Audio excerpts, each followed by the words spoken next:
হে আল্লাহ, তুমি যদি আমাকে এই ঝড়ের কবল থেকে মুক্ত করে দাও তাহলে আমার বাড়িতে থাকা দুটি ছাগল তোমার রাস্তায় দান করে দেব।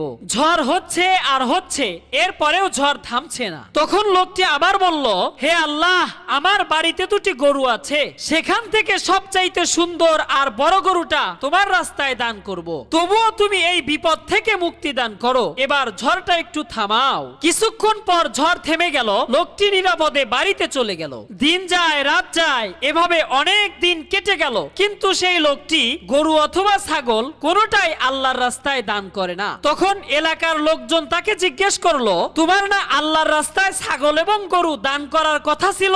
অনেক দিন তো কেটে গেল, কই দান তো করলা না? লোকটি তখন বলল, শুনেন ভাই, সাগরের মধ্যে ঝড় তুফান দিয়ে আল্লাহ আমাকে ভয় দেখিয়েছে, আর আমিও কি কম চালাক? আমি আল্লাহকে ছাগল আর গরু দান করার কথা বলে লোভ দেখিয়েছি।